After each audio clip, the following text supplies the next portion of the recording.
여러분 안녕하세요. 잠깐 조정만 할게요. 네. 네. 여러분 안녕하세요. 오늘 강의를 조용하게 도와주던 친구들을 뒤로 하고 조용하게 강의를 시작해 보도록 하겠습니다. 어제 이어서 연달아 하니까 시간을 두고 2주에 한 번씩 하다가 바로 하루 지나니까 뭐라 그래야 되지? 결단할 시간도 없고 적용할 시간도 없이 바로 이어지다 보니 좀 미안하기도 하고, 내가 강의를 빠지지 않으려면 정말 건강해야겠다라는 생각을 했어요. 이번 시간에는 이제는 언어 행동의 변화가 있어야 한다라는 주제로 강의를 하려고 합니다. 사랑하는 여러분, 우리가 삶 속에서 가장 많이 받는 상처가 언어에서부터 많이 와요. 그런데 1차적 상처는 언어보다 표정으로 먼저 받는다라는 거예요. 표정에서 오는 그 다툼은 마음의 상처도 많이 잔재가 많이 남고 생각으로도 많이 잔재가 남는 그런 상처들을 서로에게 주게 됩니다. 우리가 지난 시간에 나누었던 내용을 기억하고 계시죠? 지난 시간에는 우리의 마음, 우리의 생각, 우리가 무엇을 듣고 무엇을 받아들이며 살아가야 하는지에 대해서 내 굳어진 마음이, 내 단단했던 마음들이 정말 예수 그리스도로 말미암아서 부드러워지고 유연해질 때 그때 모든 관계가 풀어진다라는 이야기를 했습니다. 정말 사람은 듣는 대로 마음에 채워집니다. 또 마음이 채워지는 대로 살아가게 된다고 이런 말씀들을 제가 자주 드리는데, 말씀에서도 마찬가지로 우리가 들음으로 인해서 믿음이 자란다라고 이야기하고 있어요. 그렇죠? 그런데 여러분, 오늘은 그 다음 단계로 가야 되는데, 말씀을 들었다, 은혜를 받았다, 마음에 감동이 있었다, 좋습니다. 그런데 거기서 끝나면 안 됩니다. 이제는 언어 행동의 변화가 있어야 하는 차례예요. 한번 따라해 보실까요? 이제는 언어 행동의 변화가 있어야 한다. 그렇습니다. 왜냐하면 신앙은 마음속에만 있는 것이 아니라 결국 삶으로 나타나야 하기 때문입니다. 그리고 삶으로 나타나는 가장 빠른 증거가 무엇이냐 하면 바로 말의 변화예요. 은혜를 받은 사람의 언어는 변하게 되어 있어요. 또 삶의 형태와 삶의 질이 변하면 사람의 여유 가운데 그 안에 사랑이 스며들면서 그 언어가 먼저 변화가 되기에 되어 있습니다. 그러면은 자 보십시오. 가장 빠르게 드러나는 것이 바로 언어인데, 사람이 변했다고 말할 때 어디서 가장 먼저 티가 날까요? 표정에서 티가 나는 거예요. 사람이 변하면은요, 그 사람의 표정을 보면 알 수 있어요. 사랑하는 사람들을 보면은요, 얼굴만 봐도 저 사람이 사랑에 빠졌는가 안 빠졌는가를 알 수가 있는 것입니다. 그렇습니다. 태도에서도 보이겠지만 가장 빠르게 드러나는 것이 바로 입술의 변화예요.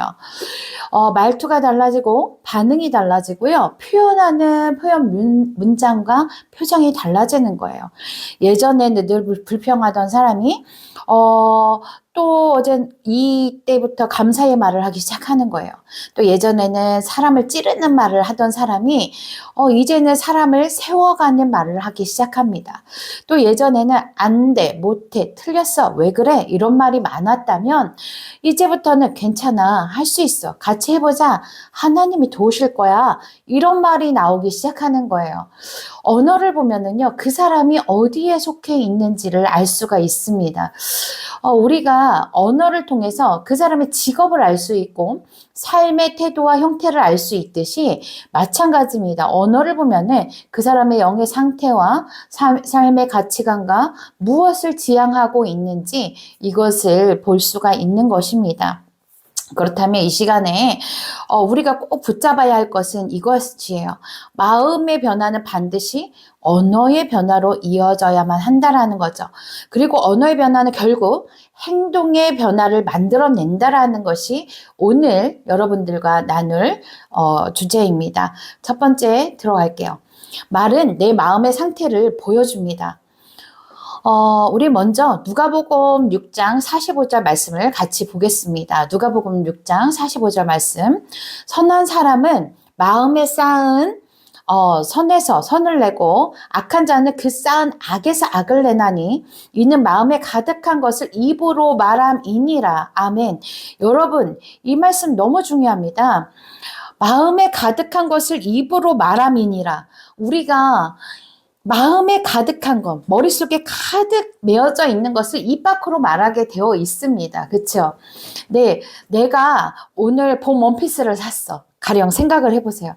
봄 원피스를 샀는데 이것을 누군가에게 보여주고 싶어. 그러면 입기 위해서 준비를 한단 말이죠. 우리 남자분들 조금 이해 안 가시겠죠. 또 내가 뭔가를 준비를 했어. 뭔가를 샀어. 나에게 어떠한 귀한 것이 있어.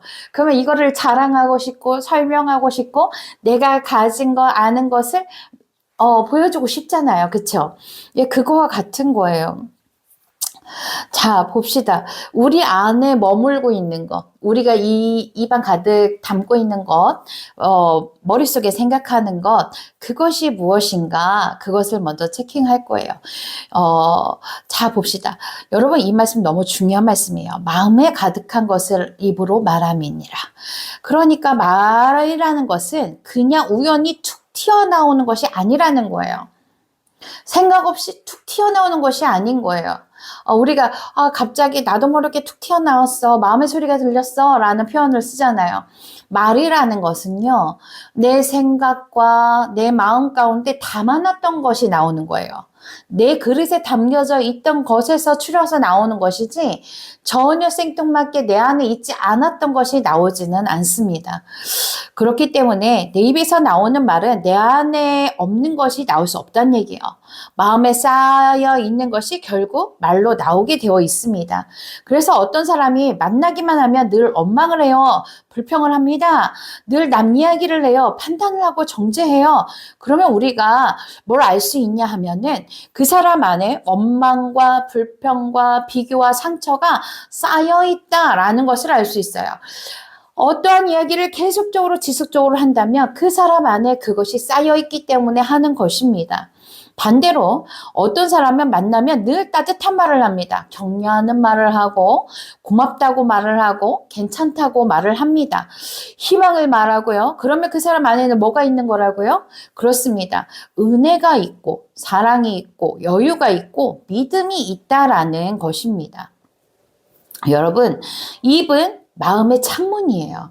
마음의 창문인데 입술은 마음의 창고문이라고 생각하시면 되겠어요. 안에 무엇이 들어있느냐에 따라 나오는 것이 내 입술을 통해서 나오는 것이 통과되어서 나오는 것이 달라지죠. 그래서 우리가 말만 고치려고 하면 잘 안 돼요. 억지로 좋은 말 해야지, 좋은 말 해야지 해도요. 속이 분노로 가득하면 결국 어느 시점에서 툭 튀어나오게 되어 있습니다. 속에 상처가 많으면요. 결국에 거친 말이 나오는 거예요. 속에 두려움이 많으면 결국 부정적인 말이 나오게 되는 것입니다. 자, 보세요. 제가 전 수업 시간에 그런 이야기를 했어요. 사랑한다 말하고 격려를 이야기하세요. 자녀한테 라고 했는데 우리 제자님들 중에서 그거를 이제 해보신 거예요. 해보시고 저한테 얘기하는 거예요. 속에서 부글부글 끓다는 거예요. 저걸 그냥 확 이런 마음이 든다는 거예요. 그러다 보니까 이를 악물고 내가 너를 이해한다. 내가 너를 사랑한다. 이렇게 말하니까 아이가 얼마나 무섭겠습니까? 하지 말라고 하겠죠. 결국은 우리 안에서 담겨져 있는 것이 꺼내어져서 나오게 되는 거예요. 그렇기 때문에 말만 고치려고 하면 안 된다라는 거죠. 예, 그렇기 때문에 우리가 언어를 바꾸기 위해서는 먼저 마음이 바뀌어야 돼요. 마음이 바뀌어야 된다는 것은 하나님 말씀으로 채워져야 된다라는 것입니다. 뭘로 채워져야 될까요? 은혜가 무엇인지, 이 말씀이 내 삶이 은혜가 은혜인 것인지, 감사가 감사인 건지 알아야 돼요. 내 삶에 지금 스며들어오는 건지 이 은혜인지 감사인지도 모른다면 어떻게 내가 거기에 대해서 반응할 수 있겠어요? 반응할 수가 없는 거예요. 그쵸? 그런데 여기서 끝나면 안 돼요. 내 마음이 중요하구나 하고 끝나면 안 된다는 거예요. 내 마음이 먼저 은혜로 채워져야 되는구나. 그럼 난 아직 아니야. 이러고 끝내버리면 안 된다라는 거예요. 마음이 채워졌다면 이제는 정말로 내 말도 점검해 나가야 돼요. 왜냐하면 어떤 분들은 이렇게 말씀하세요. 아, 저는 원래 말이 좀 직설적이에요. 저는 성격이 원래 이래서 고쳐질 수가 없어요. 저는 뒤끝이 없어서 그냥 바로 말해버려요. 저는 솔직한 성격이라 그래요. 이러면서 자기를 정당화하고 상처 주고 찌르는 말을 당연시하게 여기는 경우가 너무나도 많습니다. 그러나 여러분, 그것은 반드시 잘못되었다라는 것을 이 시간에 말씀드리고 싶습니다. 솔직한 것과 상처를 주는 것은 다릅니다. 정직한 것과 거친 것은 다른 것입니다.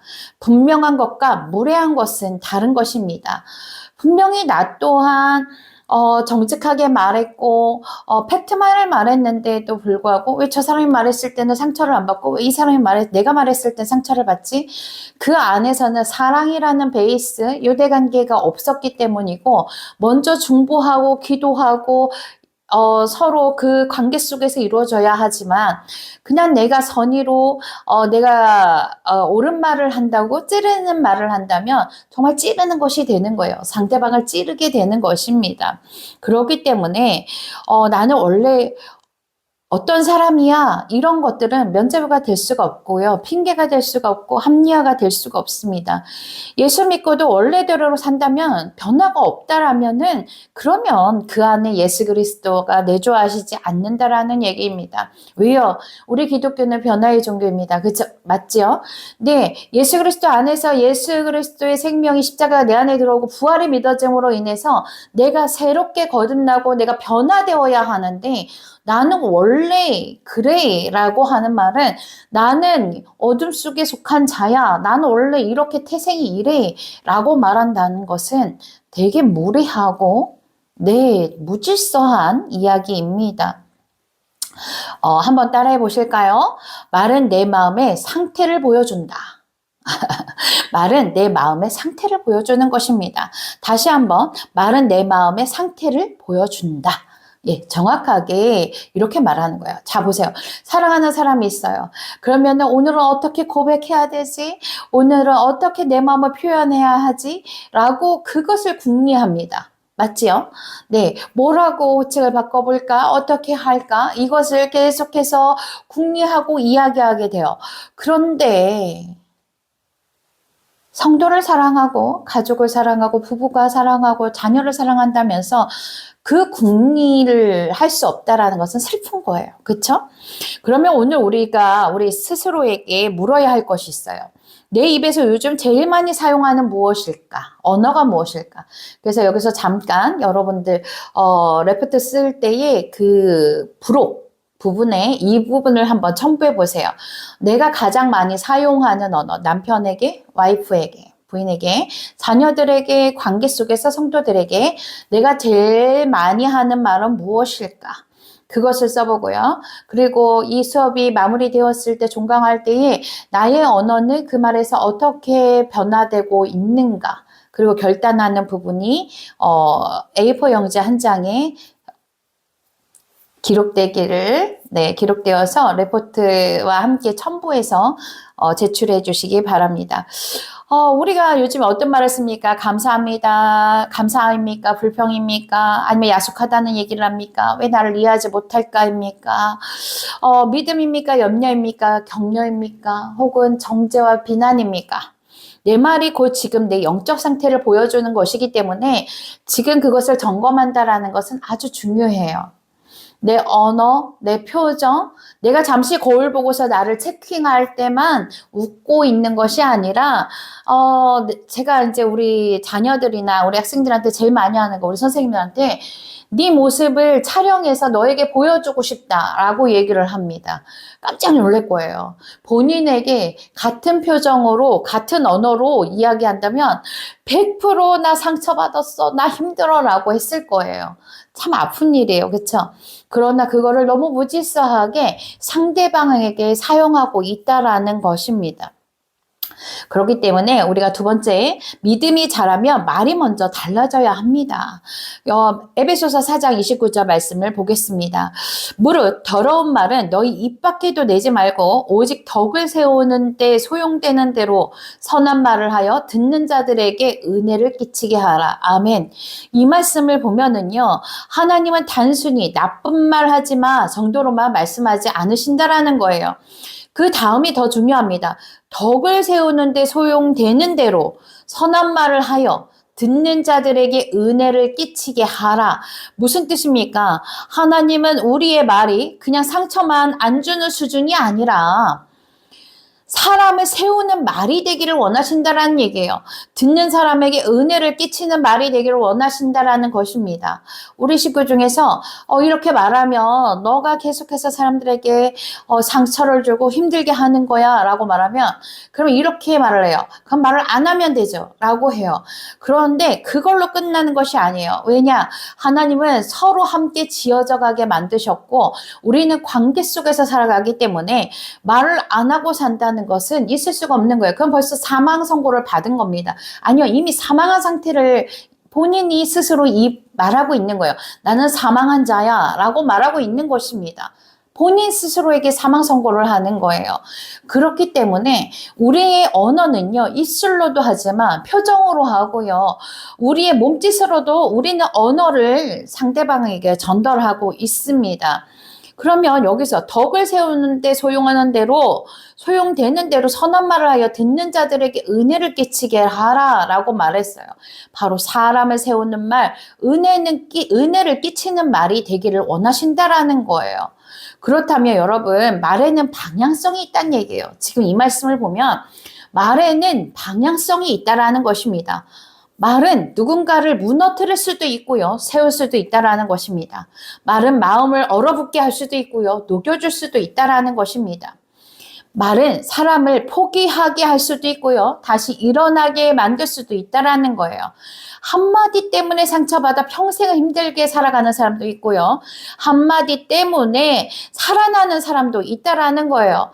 우리가 이런 말을 참 많이 들었습니다. 말 한마디에 천냥빚 갚는다. 왜 그런 말을 하겠습니까? 그만큼 말에는 힘이 있기 때문이에요. 그런데 문제는 우리는 이 말의 힘을 너무 가볍게 여길 때가 많다라는 것입니다. 내가 뭐라고 그렇게까지 상처를 받아? 그 정도 말은 할 수 있지 않아? 그건 너무 예민한 거 아니야? 이런 말들을 많이 합니다. 이것의 기준이 무엇인가요? 예민함. 왜 저 사람은 같은 말을 해도 그냥 넘길 수 있는 걸 왜 상처를 받는 거야? 이 잣대는 어디서부터 오는 것입니까? 여러분, 아닙니다. 내가 가볍게 던진 말이 누군가에는 비수가 될 수 있습니다. 내가 툭 던진 말이 누군가에게는 오래 남는 상처가 될 수 있습니다. 특히 가까운 관계일수록 더 그렇습니다. 가족끼리, 부부끼리, 부모와 자녀 사이, 동력자 사이, 리더와 팀원 사이 가까울수록 편하니까 막말하게 되는 거예요.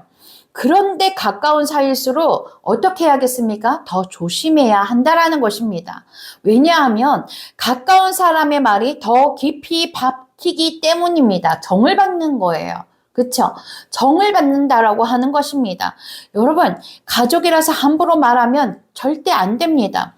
믿음의 식구라서 막대하면 안 되는 것입니다. 가까워서 거칠게 말해도 되는 것은 안 되는 것입니다. 오히려 가까운 사람일수록 더 따뜻하게 말해야 하고 더 존중하여서 말해야 하는 것입니다. 더 신중히 말해야 하는 것입니다. 오늘 이 자리에 계신 분들 가운데 혹시 나는 욕은 안 하니까 괜찮아 이렇게 생각하는 분이 계실 수 있겠어요. 그런데 더러운 말은 욕만 말하는 것이 아닌 거예요.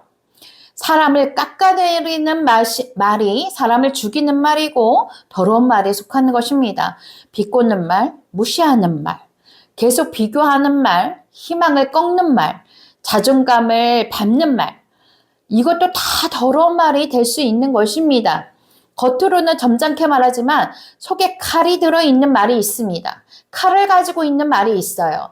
그렇다면은요, 그 칼이 누구를 향하여서 베일까요? 칼은요, 잘못 사용하면요, 상대방을 베고 나를 베는 것입니다. 겉으로는 아무리 정직하게 말하고 점잖게 말한다고 해도 속에 든 칼이 나를 먼저 찌르고 상대방을 찌른다는 것을 여러분들이 반드시 기억하셔야 합니다. 예를 들면 이런 것들이 있겠어요. 너는 원래 그렇잖아. 그럴 줄 알았어. 너는 왜 맨날 그 모양이니? 쟤는 잘하는데 넌 왜 이걸 못해? 넌 안 될 것 같아. 아무리 해도 말해봐야 아무 소용이 없어. 이런 말은요, 욕보다 더 아플 수 있는 것입니다. 그래서 우리는 늘 물어야 해요. 내 말이 사람을 세우는가? 무너뜨리고 있는가? 내 말이 은혜를 끼치는가? 상처를 입히고 있는가? 여러분, 믿음이 자랐다면 기도 시간이 길어진 것만이 아니라 말이 달라져야 해요. 하나님께서 우리가 스스로 믿음 가운데 겸비하기를 원하시는데, 말씀 가운데 겸비하기를 원하시는데, 그것을 전하고 선포하고 선언해야 될 우리가 언어의 변화가 없다면, 아무런 언어의 변화와 행동의 변화가 없다면 어떻게 겸비하여서 전할 수 있고 선언을 할 수 있겠습니까? 우리 함께 해볼까요? 정말로 믿음이 자라면 말이 먼저 달라져야 합니다. 은혜 받은 사람은요, 말이 부드러워질 수밖에 없어요. 정말 주님을 닮아가는 사람은 말이 사람을 살릴 수밖에 없습니다. 그 사람과 대화를 하면은 향기가 나는 거예요. 정말로 향기가 납니다. 백합의 향기가 나는 거예요. 세 번째, 혀는 작지만 인생의 방향을 바꿔줍니다. 야고보서 3장으로 가보겠습니다. 야고보서 3장 5절에서 6절에 보면 이와 같이 혀도 작은 지체로되 큰 것을 자랑하도다. 보라, 얼마나 작은 불이 얼마나 많은 나무를 태우는가. 혀는 곧 불이요 라고 말씀하고 있습니다. 야고보서 말씀은 참 무서우면서도 정확합니다. 혀는 작습니다. 입도 작고 혀도 작아요.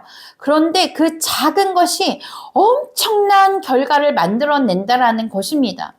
작은 불씨 하나가 산을 태워버리잖아요. 처음에는 별것 아닌 것 같아 보이는데 순식간에 모든 것이 변해가는 것입니다. 말도 그렇습니다. 내가 그냥 한마디 했는데 그 한마디가 관계를 다 몽땅 태워버릴 수 있는 것입니다. 분위기를 태워버릴 수 있고 가정을 완전히 홀라당 태워버릴 수가 있고, 그쵸? 한 영혼을 살려낼 수도 있는 거고 낙심한 사람을 일으킬 수도 있습니다. 그 말 한마디가 한 영혼을 살렸는데 그 영혼이 또 영혼을 살리고 영혼을 살려서 정말 가정과 그 지역을 살릴 수 있는 것입니다. 그런데도 불구하고 우리가 나는 원래 이래, 내 성격은 이러해 라는 그 핑계 속에서 합리화하면서 숨을 것인지 결단해야겠습니다. 혹시 이런 경험이 있으신가요? 어릴 때 부모님이나 선생님에게 들은 말이 아직도 기억나는 게 나에게 쓴풀이가 된 것이 있습니까? 넌 참 귀찮다. 이런 말이요. 넌 할 수 있어. 내가 널 믿는다. 전혀 또 다른 말이에요. 귀찮다라는 말과. 그쵸? 그런데 또 다시 너는 참 귀하다. 얼마나 다릅니까? 그쵸? 너는 못해. 너는 뭐든지 할 수 있어. 도통 너를 믿을 수가 없어. 내가 널 믿어. 이런 말들이 우리 가슴 안에서 남고 영의 상태 가운데 씨앗이 되어서 심어지는 거예요. 그러니까 말은 그냥 공기 중으로 사라지는 소리가 아니라는 거예요. 사람의 마음과 생각과 자아상 안에 들어가서 오래 영향을 미치고 그 사람의 영성을 깨트릴 수 있고 영성을 더 살찌우고 성장시킬 수 있다는 거예요. 그래서 잠언은 이렇게 말하고 있습니다. 잠언 18장 21절에 죽고 사는 것이 혀의 힘에 달렸나니 혀를 쓰기 좋아하는 자는 그 열매를 먹으리라. 아멘. 여러분 정말 강한 말씀입니다. 죽고 사는 것이 혀의 힘에 달렸다는 거예요. 이 말은 단순히 극단적으로 표현한 게 아니에요. 실제로 말이 생명을 주기도 하고 죽이기도 한다라는 것입니다. 성경 말씀 말이에요. 말. 누구의 말이에요? 예수 그리스도. 우리 하나님의 말이에요. 말씀이에요. 그렇죠? 말씀이 예수 그리스도이신 거예요. 그 말씀이 살리는 말씀, 생명의 말씀이란 말이에요. 그러나 그의 자녀들, 그의 백성들이, 그의 제자들이 어떤 말을 구사하고 어떻게 표현하고 살아가야겠습니까? 낙심한 사람에게 생명의 말을 해서 살려야 합니다. 정말 절망 중에 빠져있는 사람에게는 소망의 말을 해서 살려야 합니다. 자존감이 무너진 사람에게는 인정의 말을 하며 살아가야 합니다. 하지만 이미 힘든 사람에게 정죄의 말, 비난의 말, 비교의 말을 하면 그 영혼은 무너지는 것입니다. 더 깊은 수렁으로 빠지게 되어 있습니다. 위로를 받고 싶어서 왔는데 무조건 그에게 정죄를 가한다면 어떻게 되겠습니까? 잘 되기를 원해서 정죄를 가한다 할지라도 듣는 자가 들을 끼가 없어서 듣지 못하는 상태라면 어떻게 하시겠습니까? 더 깊은 수렁과 정죄 속에 그를 가둬놓는 것이 될 것입니다. 여러분, 우리는 어떤 말을 하는 사람입니까? 살리는 말을 하는 사람입니까? 죽이는 말을 하는 사람입니까? 하나님께서는 우리에게 무엇을 요구하고 계실까요?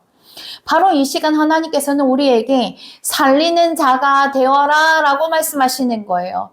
말씀이신 예수 그리스도께서 우리를 통하여서 대언케 하시는데 바로 살리는 말을 하는 자로 대언케 하신다라는 것입니다. 부모님들은 꼭 들으셔야 합니다. 자녀는 부모님의 말로 자라납니다. 자녀는 밥만 먹고 크지 않아요. 돈을 벌어다 주고 아이들이 안식처를 준다고 해서 자라나는 것이 아닙니다. 그냥 내비두면 스스로 큰다고 해요. 그렇지 않습니다. 스스로 자랐다라는 것은 무엇입니까? 어느 누구도 스스로 자라나는 아이는 없습니다. 반드시 영향을 받고 영향을 미치며 살아가고 있습니다. 말을 어떻게 해요? 그대로 받아먹고 자라나는 것입니다. 격려를 먹고 자라고 인정을 받는 말로 자라고 축복의 말로 자라는 것입니다. 부부도 마찬가지입니다. 말로 사랑을 표현하지 않으면 서로의 마음이 점점 메말라가는 거예요. 알아서 알아듣겠지. 내가 꼭 말을 해야 하나? 라고 한다면은요, 안 되죠. 표현해야 합니다. 말해야만 하는 거예요. 저희 부부가 뭐라 그러지? 이렇게 다툼은 없는데 대화를 좀 많이 해요. 대화를 많이 하는데 대화 속에서 제가 한번 요번에 레포트 제가 기록하는 기록물이 있어서 기록을 해보니 우리는 무슨 말을 제일 많이 하는가라고 보았더니 그런 표현을 많이 쓰더라고요. 저도 많이 반성을 했는데 저는 우리 신랑에게 요구하는 이야기를 좀 많이 해요. 좀 요구하는 거. 용돈 달라. 이렇게 그런 요구들이 주로 이렇게 용돈 달라는 얘기를 제일 많이 하는 것 같다고 이렇게 쓰다 보니까 죄송하더라고요. 근데 우리 신랑은 나에게 무슨 말을 많이 하는가 하고 봤더니 우리 신랑은 나에게 존경한다는 말을 많이 하더라고요. 나의 자존감은 어디에서부터 왔지? 라는 결혼에서도 나의 자존감, 내가 이렇게 세워질 수 있는 것은 바로 가족들의 지지와 그 언어에서 오는구나 라는 것이 가장 큰 것 같아요. 우리 딸이 늘 나는 우리 엄마를 존경합니다. 이것을 이야기하는 것이 우리 남편이 늘 나는 우리 와이프를 존경합니다. 그리고 저에게도 늘 해주는 이야기예요. 정말 당신은 대단해. 당신은 정말 에너자이저 같아. 이런 말들이요. 힘을 주는 말들이요. 내가 오늘 또 은혜를 받습니다. 이런 말들이요. 우리 가정에서 이루어지는 이 말들이 저를 또 세워가는 것입니다. 그래서 저도 한번 써봤어요. 나는 어떤 말을 주로 하는가라고 써봤는데 정말 깊이 있게 반성을 하게 되었고 그러면서 제가 오늘 아침 출근하는 남편에게 저 또한 그렇습니다 라고 했는데 너무 쑥스러운 거예요. 어떻게 해야 돼? 안 하던 것을 하려고 하니까. 저 또한 존경합니다. 우리를 먹여 살리시려고 고생이 많습니다. 힘을 내세요 라고 배웅하면서 이야기를 했는데 내 입에서 나오는 말들이 내 가족에게도 격려와 칭찬과 인정하는 말들이 점점 더 내가 더 늘어나야겠다라는 생각이 들어요. 오히려 강의를 많이 하다 보니까 집에 오면 말을 안 하려고 하거든요. 그냥 혼자서 침묵 가운데 쉬고 싶어 하는 게 많은데, 내가 가정에서 이렇게 그냥 계속 침묵한 채 쉬는 것만이 능사가 아니겠다라는 생각이 들어요. 그래도 내 마음과 내 중심은 알아봐 주겠지라고 생각했는데 아니죠. 제가 강의를 준비하면서도 아니지 내가 잘못 생각했지라고 생각을 하면서 저도 저의 이야기를 한번 써보기도 했습니다. 알아서 알겠지, 알아서 해주겠지, 다 알겠지, 이것은 안 됩니다. 표현해야 되고 우리가 말해야겠습니다. 교회 안에서도 마찬가지예요. 서로를 세우는 말이 있어야 공동체가 살아나는 거예요. 작은 헌담 하나가 분위기를 망치고요. 그들의 공동체를 패하게 되고 작은 불평 하나가 그 열심을 꺾어내리는 것입니다. 작은 비판 하나가 사람을 멀어지게 만들고 교회의 발걸음을 멈추게 하는 것입니다. 그렇기 때문에 우리는 늘 기억해야 합니다. 작은 혀가 큰 인생을 움직인다. 이것이 우리들의 삶의 표어가 되었으면 좋겠습니다. 작은 혀가 큰 인생을 움직인다. 한번 같이 고백해 봤으면 좋겠어요. 네 번째, 한 입에서 찬송과 저주가 함께 나오면 안 된다라는 거예요. 제가 자주 하는 말인데, 한 입에서 찬송과 저주가 함께 나오면 안 됩니다. 야고보서 3장 10절 말씀이에요. 한 입에서 찬송과 저주가 나오는 도다. 내 형제들아, 이것이 마땅하지 아니하니라. 아멘. 이 말씀은 정말 우리를 돌아보게 하는 거예요. 주일에는 찬양을 하고 기도합니다. 예배합니다. 그런데 예배 끝나고 집에 가서 막말하는 거예요. 그리고 교회에 있는 식구들을 평가하고 있습니다. 누군가를 흉봅니다. 가족에게 날카롭게 말합니다. 직장에서 사람에게 또 찍어 누르는 말을 하고 신경전을 벌입니다. 그럼 나는 어느 곳에서 전도자, 초청자가 될 수 있겠습니까? 누가 내 말에 힘을 실어줄 수 있겠습니까? 그러면 성경은 뭐라고 하고 있습니까? 이것이 마땅하지 아니하니라 라고 말하고 있는 거예요. 여러분, 하나님을 찬양하는 입술이라면 사람도 함부로 저주해서는 안 된다라는 것입니다. 예배 때는 주님을 사랑합니다 하고 평소에는 사람의 그 밟는 말을 한다면 이건 하나님께서 기뻐하는 모습이 아니라는 거예요. 여러분, 이게 엄청 중요한 거예요. 우리는 하나님 형상대로 지음받은 사람을 대하고 있다라는 사실이에요. 여러분, 정말 중요한 거예요. 나뿐만이 아니라 내 앞에 있는 사람이 바로 하나님의 피조물이고 하나님이 가장 사랑하고 아끼는 사랑둥이라는 것을 여러분 인정해야 합니다. 내가 마음에 들고 안 들고 내 생각과 내 입술에서 나오는 말들로 인해서 그에게 상처를 줘서는 안 돼요. 내가 마음에 안 드는 것과 하나님과는 별개의 문제란 말이에요. 내 생각이 옳다라고 다 여겨지면 안 되는 거예요. 내 잣대가 옳다라고 여겨지면 안 되는 것입니다. 그렇기 때문에요. 신앙이 자라고 믿음이 깊어질수록 영성이 세워질수록 사람의 보는 눈도 달라져야 하겠습니다. 아주 중요한 거죠. 사람에게 말하는 방식도 달라져야 하는 것입니다. 그럴 때 저는 이렇게 생각합니다. 하나님의 딸이야. 하나님의 아들이야. 귀히 여길 수 있어야 해. 라고 제 자신에게 계속해서 이야기를 합니다. 그래서 신앙이 그 안에서 더 자라는 모습들을 우리 아이들을 통해서, 우리 성도님을 통해서 제가 발견하게 됩니다. 때로는 교정이 필요할 때가 있어요. 그렇죠? 잘못을 말해줘야 할 때도 있어요. 하지만 그럴 때에도 태도와 표현은 달라야 한다라는 거예요. 분명히 말해줘야 할 때가 있어요. 같은 내용도 사랑으로 말할 수 있고 모욕으로 말할 수 있는 거예요. 그러나 아무리 사랑으로 말해도 듣는 이가 그것을 모욕으로 느끼고 그것을 불쾌감으로 느낀다면 거기서 저희는 더 이상 할 것이 없습니다. 그러나 나의 태도와 내가 말하려고 하는 것이 어떤 것이었는지는 정확하게 내 스스로가 체크할 수 있는 것입니다. 같은 지적도 세워주면서 할 수 있고요. 무너뜨리면서 할 수 있는 거예요. 그래서 중요한 것은 무슨 말을 하느냐도 중요하지만 가장 중요한 것은 무엇입니까? 어떻게 말하느냐, 이것이 중요한 것입니다. 여러분 혹시 이런 경험 있으십니까? 내용은 같은 말을 하고 있는데 듣고 나면 너무 상처인 거예요. 분명히 저 사람은 나에게 다 맞는 말을 했는데 나는 막 상처가 돼. 그럼 두 가지 이유가 있죠. 고질적인 문제를 건드렸거나 아니면 그 안에 사랑이 없이 던져졌던 말이기 때문에 그래요. 존중이 없이 던져진 말이기도 한다라는 거예요. 반대로 아주 어려운 말인데도 그 안에 사랑이 있고 눈물이 있으면 듣게 되는 거예요. 받아들이게 됩니다. 분명히 불쾌하고 힘들었던 말들이 내 안에 들어와서 씨앗이 심겨지고 싹이 자라게 된다라는 거예요. 그러므로 우리 이슬은 진실을 말하되 사랑으로 말해야겠어요. 교정할 때에도 살리는 방식으로 해야겠어요. 바로잡을 때도 품는 태도로 해야 된다라는 것입니다. 제 친구가 그런 이야기를 했어요. 너는 참 기분 나쁜 말인데 들어보면은 되게 기분 나쁜 말이야. 되게 기분 나쁜 말인데 근데 기분 나쁘지 않게 말을 하는 너는 그러한 비법이 있어 라고 해요.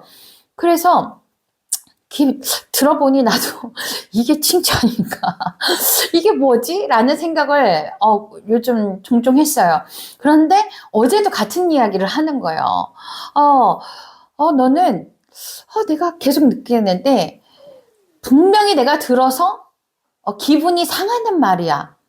남들이 들었을 때, 이게 내가 만약에 얘기했거나 다른 사람이 얘기했을 때 되게 기분 나쁘고 불쾌할 수 있고 화날 수 있어.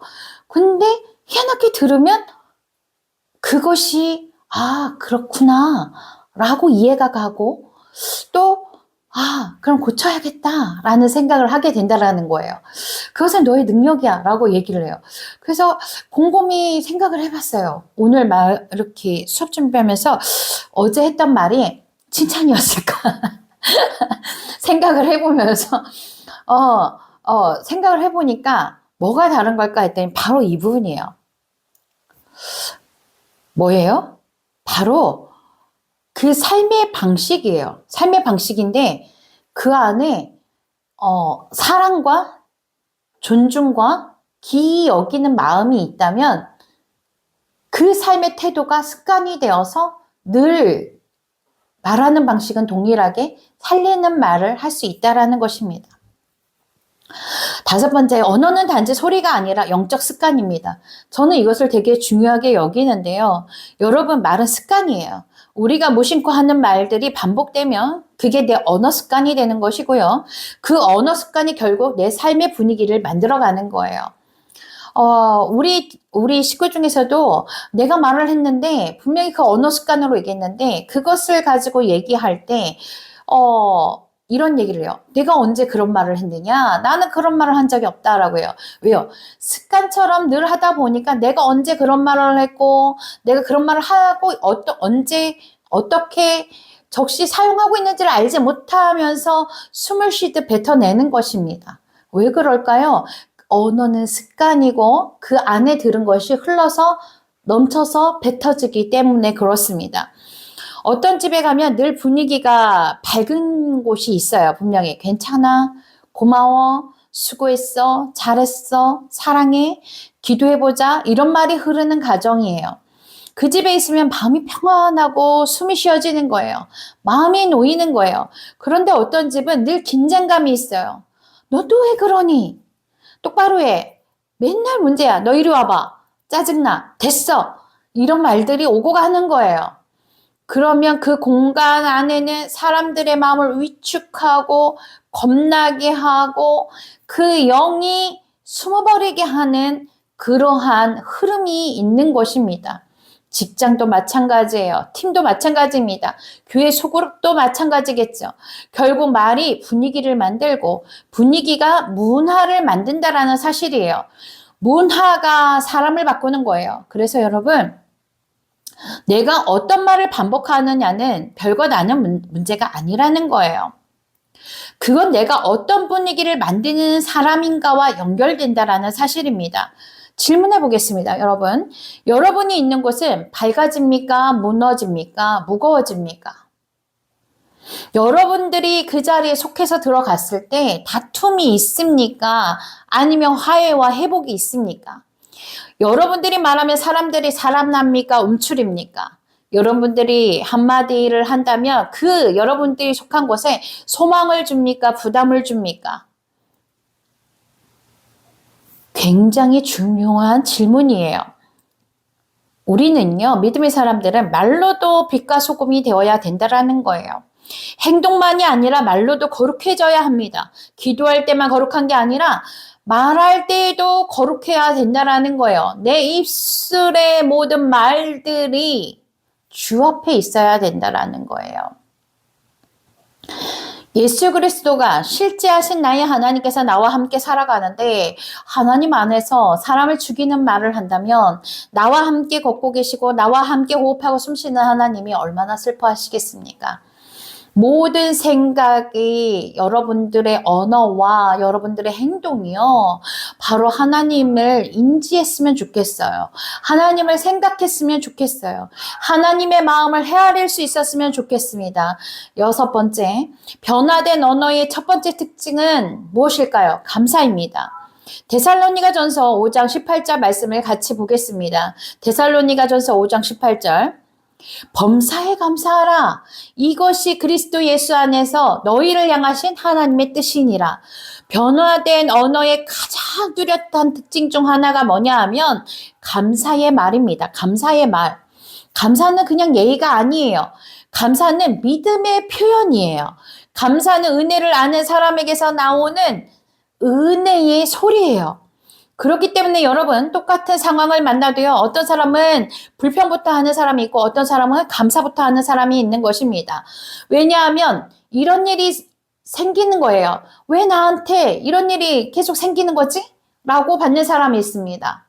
그런데 감사를 하는 사람, 은혜를 깨닫는 사람은요. 이렇게 말해요. 이 일을 통해서 오늘 하나님께서 나에게 어떠한 일들을 행하실 것인가? 라고 생각하고 말을 합니다. 이 가운데서도 또 하나님이 나를 지켜주시겠지라고 이렇게 말하는 사람들이 있습니다. 그러면 반대로 가봅시다. 또 친대 겹치고로 힘들어 죽겠네. 왜 또 나한테만 이런 일이 생기는 거야? 이렇게 많은 사람들이 있어요. 얼마나 아파요. 왜 우리 집에만 이런 일이 생기지? 왜 나한테만 자꾸만 이렇게 사람들이 나를 못 살게 하고 나를 공격하는 거야? 가만히 내비두면 나는 괜찮은데 왜 날 건드는 거야? 이렇게 말하는 사람이 많습니다. 그러나 힘들지만 그래도 여기까지 오게 하신 이는 하나님이시고요. 우리들의 생활의 습관, 언어의 습관은 누군가가 아닌 내가 내 안에서 형성된다는 사실을 여러분 다 아셔야 돼요. 내가 속한 곳이 불평과 공격의 말이 계속 온다면 내가 그렇게 살아가고 있는 것입니다. 그렇기 때문에 반드시 태도의 변화가 있어야 되겠고 언어의 변화가 있어야겠습니다.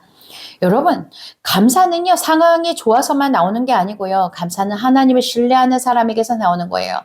받을 만한 은혜에서 나오는 게 아니고요. 주셔서 흘러내려오는 값없이 주시는 은혜에 반응하는 것이 바로 감사고 은혜를 향한 사모함의 감사가 되어야겠습니다. 물론 힘들죠. 답답합니다. 속상합니다. 그런데 그 가운데서도 감사의 말을 선택하는 사람이 반드시 있습니다. 그게 바로 성숙한 사람이고요. 감사의 말은요, 내 마음도 살리고 듣는 사람도 살리게 되는 거예요. 그래서 제가 가장 많이 권하는 게 감사일기를 써라 라고 해요. 그러나 처음 상담 오신 분들이 감사일기를 쓰라면 한 줄도 못 씁니다. 그 써내려가는 것이 엄청난 숙제를 내준 것 마냥 힘들어해요.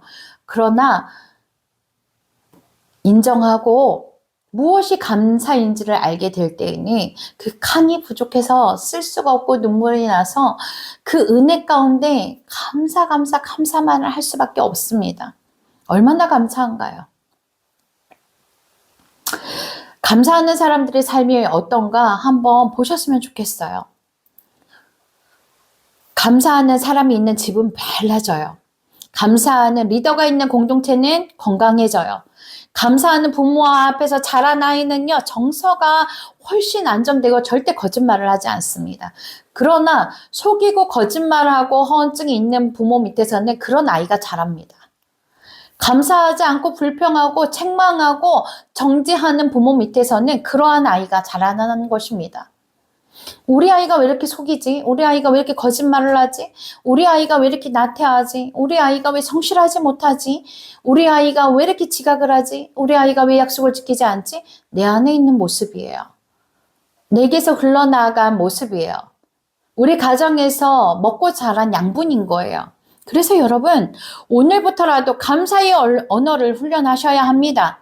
아침에 눈 뜨면 아우 피곤해 죽겠네. 오늘 또 살아야 돼. 이렇게 살아가는 것이 아니라 주님 오늘 또 생명을 주셔서 눈을 뜨게 하시니 감사합니다. 오늘도 저에게 복된 하루를 허락하여 주셔서 감사합니다. 지친 몸을 일으켜 살아갈 수 있는 삶의 터전을 주셔서 감사합니다. 출근할 수 있는 일터를 허락하시니 감사합니다. 내 두 팔다리로 움직일 수 있게 하시니 감사합니다. 이렇게 시작하셔야 합니다. 식사할 때 맨날 똑같은 반찬이네 하지 마시고 무엇을 먹고 살아야 할까 하지 마시고 하나님 주신 것에 감사합니다 라고 하셔야 돼요. 은혜를 받으면요 얼마나 기가 막히게 맛있는지요. 제가 입이 짧아도요 맛있게 먹는 거는 또 엄청 맛있게 먹어요. 금식을 하고 나서 먹는 밥은 또 어찌나 이렇게 죽마저도 미움마저도 꿀맛이잖아요. 그렇죠? 예. 제가 예전에 학생 때 금식 수련회를 했단 말이에요. 근데 금식 수련회를 하는데 참 안타깝게도 같은 기도원이 있는데 위에 온 수련회 팀은 금식을 하지 않아. 맛있는 냄새가 코를 찌르는 거예요. 우리 동이 조금 아래쪽에 있었는데 우리 쪽은 다 금식 수련회를 온 거야. 그러니 냄새가 나는데 와 예전에는 거들떠보지 않았던 된장 그게 배춧국이라는 게 있었어요. 그 냄새가 나는데 침을 꼴깍꼴깍 삼키는 거예요. 분명 한 번도 먹어보지 않았고 된장국을 먹지도 않는 아이였고 김치조차 먹지 않는 사람이었는데도 불구하고 침이 꼴깍꼴깍 삼켜지는 거예요. 그런데 저만 그럽니까? 아니죠. 옆에 있는 지체들을 봤더니 다 침을 꼴깍꼴깍 삼키는 거예요. 저거 한 모금만 먹어봤으면 소원이 없겠네. 이런 생각을 합니다. 그런데 보니까 전도사님도 동일한 생각을 하고 계시는 거예요. 그래서 이거는 음식은 막을 수 있는데 냄새는 못 막는다. 바람결에 넘어온 냄새는 우리가 이거는 못 맡는다 했는데 서로 허기지고 있는데 한 아이가 저보다 어렸던 그 아이인데 그 아이가 그런 얘기예요. 와 너무 감사하다 이러는 거예요. 그래서 쟤는 뭐가 저렇게 감사해 하고 봤더니 하나님 내가 배고픈 걸 어떻게 아시고 이렇게 냄새를 맡게 해주셔서 감사해요 하는 거예요. 순간 얼마나 부끄럽던지 제가 순장이었거든요. 너무너무 부끄러운 거예요. 그 아이는 냄새를 맡게 하시고 바람이 우리 쪽으로 불게 하셔서 감사하다고 하나님 앞에 박수를 보내는 거예요. 그 모습을 보면서 와 여러분은 무엇을 느끼십니까? 순장인 저를 완전히 깨트리는 사건이었어요. 그리고 기도실로 들어가서 울면서 기도를 했어요. 하나님, 저 아이의 고백이 나의 고백이 되길 원합니다. 아버지, 너무 부끄럽습니다. 죄송합니다. 제 입술에서 저런 감사를 드리지 못해서 너무너무 죄송합니다. 이제부터라도 제 입술에서 단 한마디의 불평보다 10마디의 감사를 할 수 있는 삶을 살기를 원합니다. 그렇게 살기를 원합니다. 결단합니다.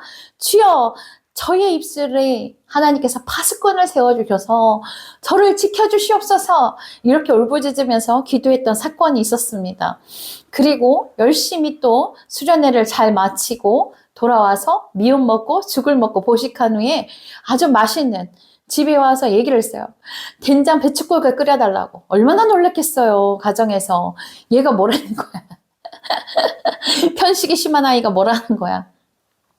그리고 저희 엄마가 얼마나 기뻐하셔서 정말 배추국을 끓여주셨는지, 그걸 그렇게 맛있게 먹은 기억이 있습니다. 그리고 지금까지도 그 국을 그렇게 좋아합니다. 정말요, 이렇게요. 그 감사라는 것이 어디서부터 오겠느냐 하는 거예요. 그쵸? 돈이 많아서 감사합니까? 아니지요, 아니죠. 돈의 액수의 차이는요, 가지고 있는 사람이 다 다른데요. 아무리 많이 가져도 없다고 말을 합니다. 정말로, 네, 없어서 없습니까? 마음이 없어서 없는 거예요. 그쵸? 마음이 없어서 없는 거예요. 어떤 사람이 후원을 합니까? 마음이 부유한 사람이 후원하게 되는 거예요. 돈에 많고 적음이 아니에요. 감사라는 것은요, 감사할 양분이 많아서 감사하는 것이 아니에요. 조건이 많아서가 아니에요. 우리는요, 이미 양분을 많이 가지고 있어요. 왜요? 값없이 받고 있잖아요. 은혜라는 것은 우리가 값없이 받는 것이 은혜잖아요. 매일같이 은혜 속에 살아가잖아요. 얼마나 감사합니까? 정말로 감사한 거예요. 감사할 게 수두룩 빽빽이에요. 그쵸?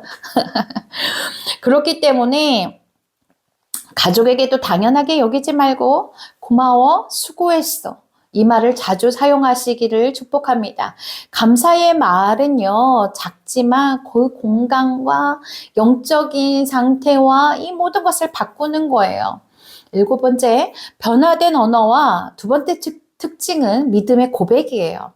여러분, 변화된 언어는요, 감사뿐 아니라 믿음의 고백이 있어야 한다라는 사실이에요. 믿음의 고백이라는 건 현실을 부정하는 말이 아닙니다. 문제가 없다고 하는 게 아니에요. 아픈데 안 아프다고 우기는 것이 아니라는 거예요. 믿음의 고백은요, 문제보다 하나님을 더 크게 말하는 거예요. 다시 말해서 어제도 말을 했지만 문제를 인지하고 문제만을 바라보는 것이 아니라 해답이신 하나님을 바라보기 때문에, 성령 하나님을 바라보기 때문에, 그렇기 때문에 감사할 수 있는 거예요. 문제가 있어도 끝났다가 아니라 하나님이 이 길을 여실 거야. 아멘. 이미 하고 계셔. 아멘. 이렇게 말하는 것입니다. 상황이 어려워도요, 난 안 돼가 아니라 내 힘으로는 어렵지만 하나님이 도우시면 가능해. 이렇게 말하는 거예요. 여러분, 우리가 늘 하는 말이 있죠. 말의 씨가 된다라는 말이 있어요. 성공적으로 아주 틀린 말이 아니에요. 성경적으로도 보십시오. 왜냐하면 우리가 반복해서 하는 말이요, 생각을 만들고 태도를 만들고요, 선택을 만들기 때문이라서 그렇습니다. 다시 한번 얘기할게요. 우리가 반복해서 하는 말은요, 생각을 만들고요, 태도를 만들고 선택을 만들기 때문입니다. 계속 안 돼, 못해, 틀렸어, 안 해, 끝났어 라고 말을 한다면 내 영혼이 그 말을 믿기 시작하는 거예요. 내 영혼이 그 말에 끌려가고 있는 거예요. 반대로 하나님이 함께 하셔. 나는 다시 일어설 수 있어. 주님이 길을 만드셔. 오늘도 은혜가 있어. 이렇게 말하면 내 안에 힘이 생기는 겁니다. 그렇기 때문에 여러분, 언어는 단순한 발상에서 시작되는 것이 아니고요. 우리의 호흡하듯이 발성 연습하듯이 나오는 것이 아니라는 거예요. 언어는 방향입니다. 언어는 내 삶을 끌고 가는 핸들이기도 합니다. 부정적인 사람이 되는 건 순식간이에요. 늘 안 좋은 쪽으로 말하면 부지기수로 끌려가는 겁니다. 그런데 믿음의 언어는 훈련이 필요합니다. 의식적으로 선택해야 하는 거예요. 예를 들면 어떤 것이 있을까요? 큰일 났네, 큰일 났어. 이 대신 우리 기도하자라고 말하는 거예요. 이건 절대 안 돼. 대신 쉽지는 않겠지만 우리 함께 길을 찾아보자라고 말하는 거예요. 나는 원래 안 돼. 원래 이래. 대신 주님 안에서 나는 바뀔 수 있어. 나는 주님을 닮아갈 거야 라고 말하는 거예요. 우리 집은 원래 그래. 대신 우리 집도 달라질 수 있어 라고 말하는 거예요. 저 사람은 절대 안 변해. 대신 하나님은 저 사람을 바꿀 수가 있어 라고 말하는 거예요. 그곳에 나도 한몫해야지. 어떻게? 기도로 양분을 쌓아야지 라고 하면 되는 것입니다. 이게 바로 믿음의 언어예요. 믿음의 언어, 살리는 언어입니다. 아이가 잘못을 했습니까? 나무라기보다 물론 혼도 나야 됩니다. 반드시 혼이 나야 돼요. 그러나 그 혼내는 것이 무너뜨리는 혼냄과 꾸중이 되어서는 안 된다라는 사실이에요. 언어에 지혜가 있어야 되겠고 은혜가 있어야 되겠고 정말 사랑이 있어야 합니다. 꾸지람하는 것이 목적이 되어서는 안 돼요. 혼내는 것이 목적이 되어서는 안 돼요. 그 사람을 바뀌기 위해서 내가 하는 책망이 목적이 되어서는 안 돼요. 언어의 끝에 목적은 반드시 살리는 것이고 치유되는 것이고 회복되는 것이어야 합니다. 그럴 때에 꾸중도 그 훈육도 먹히는 것입니다. 정말 하나님 안에서 은혜 가운데 훈육 가운데 세워지는 아이는 바르게 자랄 수밖에 없습니다. 그 양분 자체가 좋기 때문에 좋은 가시를 낼 수밖에 없는 것입니다. 8번째, 변화된 언어의 3번째 특징은 사람을 살리는 격려입니다. 여러분, 사람은 격려를 먹고 삽니다. 칭찬받고 싶어하고 인정받고 싶어하고 수고를 알아봐 주기를 원하는 것입니다. 그런데 우리는 이상하게 잘못한 건 빨리 발견하고 잘한 건 잘못 보게 되어 있어요. 그래서 자녀가 9개를 잘해도 1개 틀린 것만 말해요. 남편이나 아내가 많이 애썼는데도 부족한 것만 말해요. 팀원이 열심히 일했는데도 실수한 것만 말합니다. 그러면 사람은 점점 지쳐가는 거예요. 또 반대로 보십시오. 하나님께서 이르시는 거예요. 아무리 내가 10가지를 순종한다 해도 내가 10가지 일을 하나님 제가요 이것도 했고요 이것도 했고요 이것도 했고요 막 10가지를 막 분주하게 일을 했어요. 그런데 하나님 원하시는 순종 1가지를 안 했으면 일을 한 겁니까 안 한 것입니까? 잘 생각하셔야 돼요. 책망과 혼내는 것은 훈육은 전혀 다른 거예요.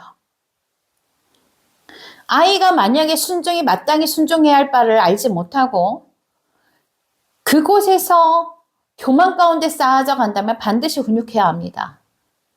저는 회초리 훈육도 필요하다고 늘 얘기합니다. 그렇기 때문에 죄에서 돌아서게 하는 것은 마땅히 부모와 교사들이 해야 할 일입니다. 사역자들이 해야 할 일입니다. 그러나 그것이 아닌 나의 감정 상태와 나를 알아봐주지 않기 때문에 나에게 이러이러해서 책망과 혼을 낸다면 잘못된 것입니다. 반드시 멈춰야 한다라는 거예요. 그때에는 격려가 있어야 된다라는 거예요. 여러분, 우리는 격려라는 과정이 반드시 거쳐야 합니다. 좋은 점을 발견해주고 말을 해줘야 합니다. 수고했어. 괜찮아. 잘하고 있어. 내가 있어서 나는 힘이 돼. 오늘도 참 애썼어. 그 부분은 참 좋더라. 이렇게 하나님이 너를 통해 일하시는 것 같아. 이런 말이 그 사람을 얼마나 세우고 살리는지 모르겠습니다. 칭찬받은 것은 계속하려고 해요. 우리 딸이 회사를 다니는데 유니폼을 너무 지나치게 과몰입해서 빨아요. 그래서 쟤는 왜 저거를 20-30분 동안 저 시간을 허비하면서 저렇게 살아갈까라고 하고서 계속 곰곰이 아이를 보면서 생각해 봤어요. 왜 저럴까? 그런데 그 다음에 참 마음이 아프더라고요. 인정을 받고 싶고 칭찬을 받고 싶은 욕구가 그 안에 너무 크기 때문에 그렇습니다. 왜 그럴까요? 누군가가 분명히 이렇게 말을 한 거예요. 너의 유니폼은 다른 사람들보다 더 하얗고 깨끗하구나 라고 칭찬을 들었을 거예요. 그러면 그 인정하는 말로 인해서 이 아이는 거기서 힘을 얻었기 때문에 모든 사활을 이 유니폼을 빠는 데에 중점을 두는 것입니다. 또 누군가가 말을 했을 거예요. 너의 가방에서 모든 것이 다 나오고 준비되어 있어 라는 이야기가 계속해서 반복해서 들렸다면 이 아이는 모든 중점의 삶이 그곳에 과몰입되어 있는 것입니다. 그것을 보면서 참 마음이 아파요. 그 모습을 보면서 얼마나 인정받고 싶으면 얼마나 칭찬이 목마름에 이럴까라는 생각을 해보기도 합니다. 정말 그렇지만 우리는 업그레이드 돼야 돼요. 항상 부모도 마찬가지고 다 칭찬을 받고 격려를 받아야 살아갑니다. 그러나 그보다 앞서서 이제는 성장해야 돼요. 어린아이 신앙에서 청년의 성장이 있어야 된다라는 거예요. 믿음의 성장이 반드시 있어야 돼요. 나이가 들면 나이가 드는 만큼 성장을 해갑니다. 어린아이에서 청소년기를 거치고 청년의 시기를 거치고 장년의 시기로 성장하는 것입니다. 그러니 우리는 어떻게 합니까? 칭찬을 하고 격려를 해주는 사람이 되어야겠습니다. 반드시 그래야 돼요. 그러면 반대로 내가 어떤 일을 해서가 아니라 그 칭찬과 격려는 나한테서 물밀듯이 내게 흘러 들어온다는 사실입니다. 한 가지를 해서 그 한 가지에만 몰입하고 집중해서 되어지는 것이 아니라 내 삶이 모든 것이 칭찬과 격려로 흘러들어오게 하려면 내 삶이 은혜가 은혜인 것을, 그 믿음이 기쁨이고 감사인 것을 깨달아 알아야 된다라는 거예요. 바나바라는 인물을 한번 볼게요. 바나바라는 인물 기억하고 계시죠?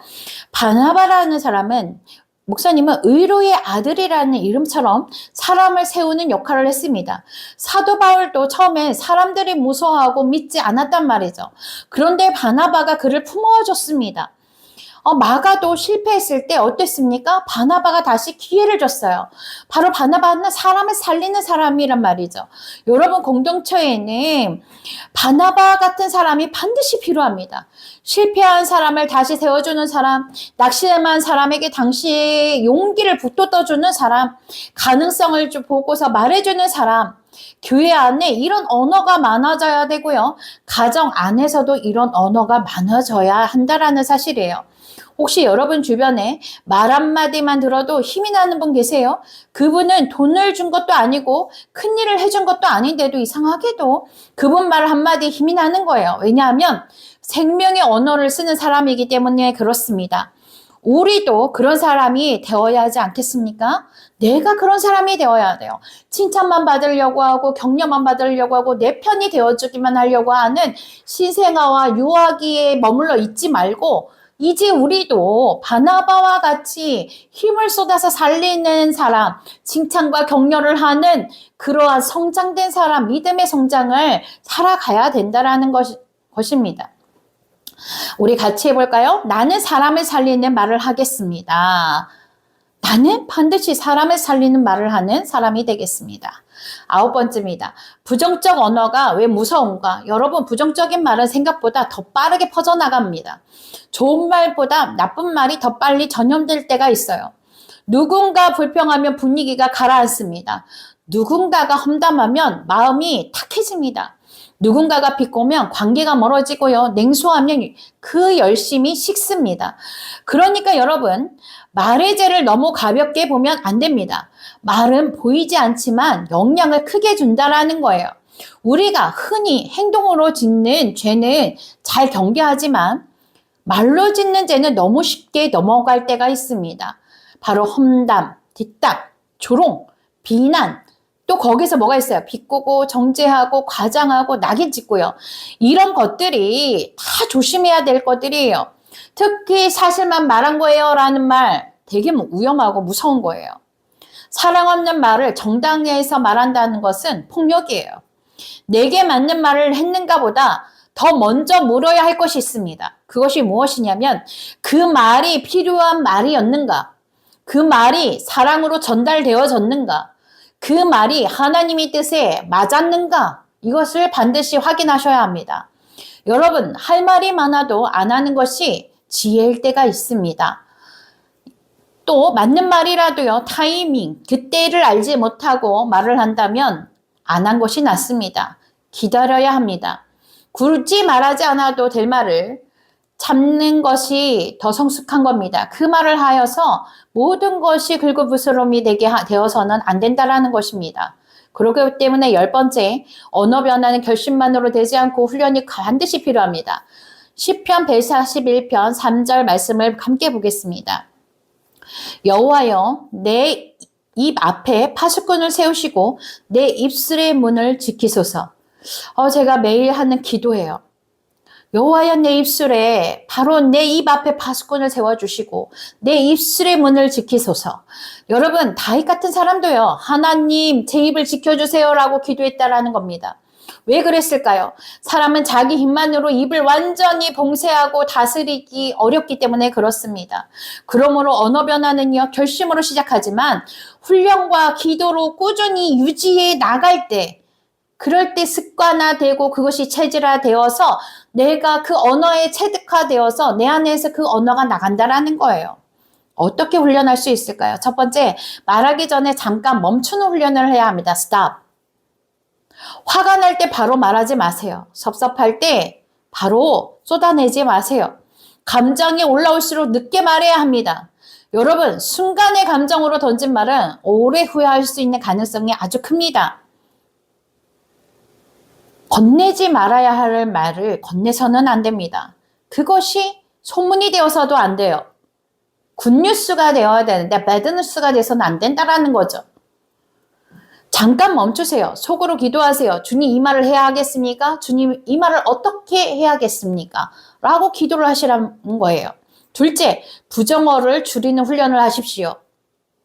안 돼, 못해, 왜 그래, 답답해, 짜증나, 망했어. 이런 말을 의식적으로 줄여야 된다는 거예요.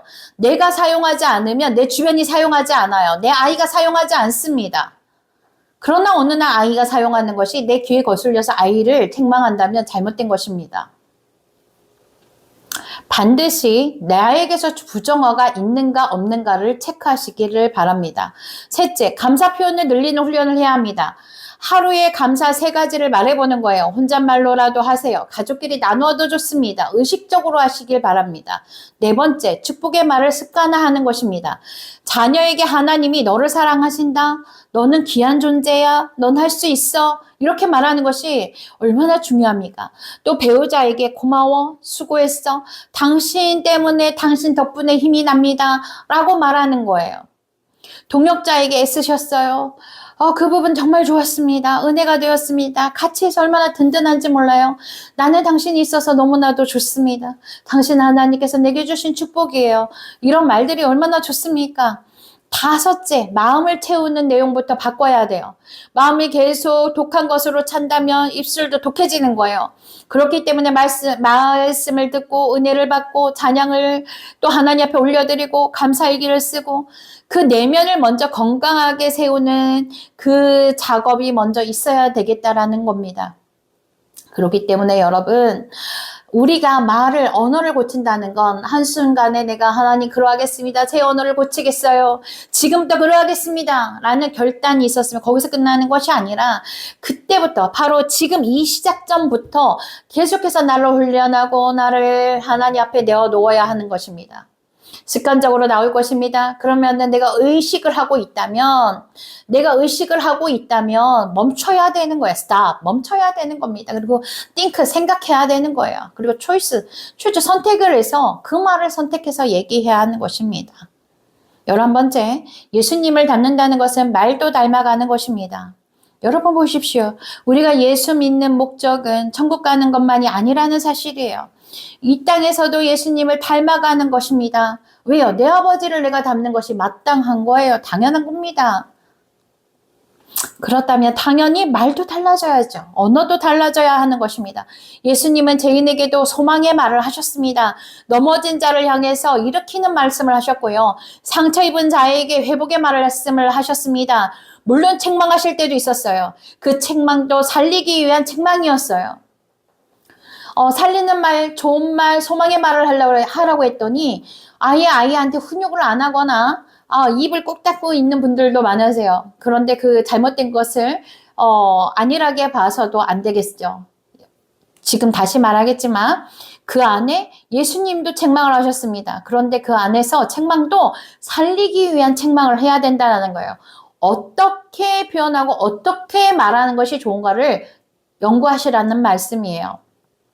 살리기 위한 목적인데 내가 그것조차 연구를 안 하겠습니까? 녹음해 하세요. 자기가 말하고 녹음하고 또 들어보고 또 녹음해 보십시오.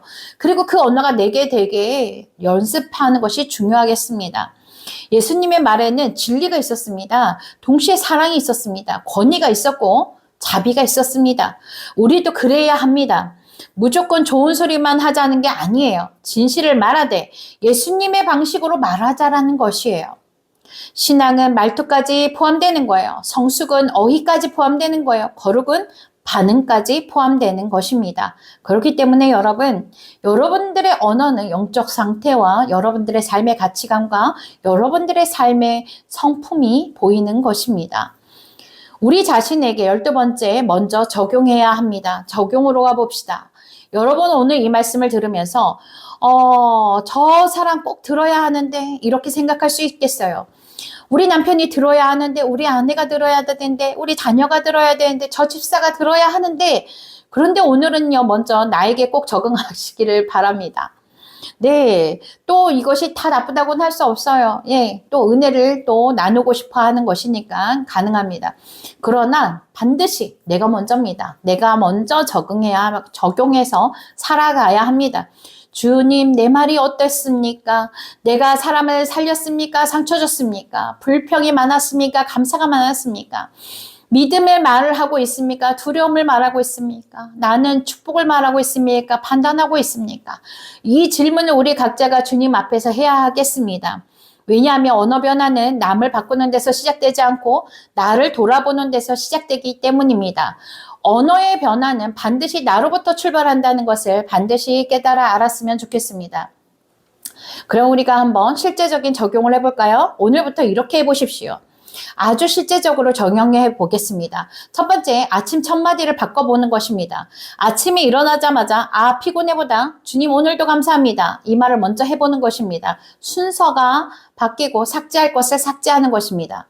두 번째, 가족에게 하루 한 번은 꼭 따뜻한 말을 하십시오. 짧아도 돼요. 수고했어. 고마워. 사랑해. 괜찮아. 잘했어. 이런 말들을 하는 거예요. 세 번째, 부정적인 말이 나오려 할 때 대체 문장을 바꿔버리는 것입니다. 준비해 두세요. 큰일 났다. 바꿀게요. 기도하자. 안 돼. 우리 함께 방법을 찾아보자. 못해. 조금씩 해보자. 왜 이래? 무슨 일 있었어? 아우, 짜증나.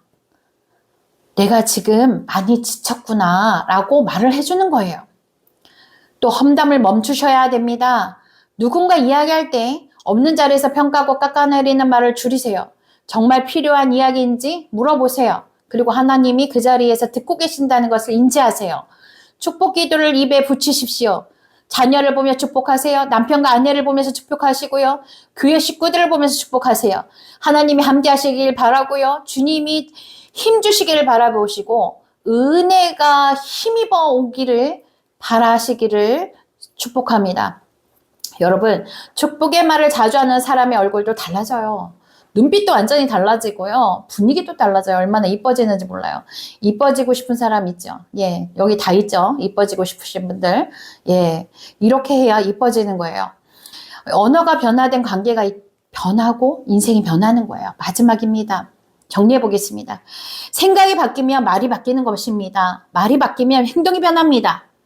행동이 바뀌면 관계가 바뀝니다. 관계가 바뀌면 삶이 바뀝니다. 그래서 하나님은 우리의 입술을 중요하게 보시는 거예요. 우리가 큰 일을 하지 못해도 좋은 말을 할 수 있습니다. 돈이 없어도 격려는 할 수 있습니다. 상황이 완벽하지 않아도 감사는 할 수 있습니다. 모든 문제를 해결하지 못해도 소망의 말은 할 수 있습니다. 여러분, 누군가에게 오늘 필요한 건 큰 해결책이 아닐 수도 있다는 사실이에요.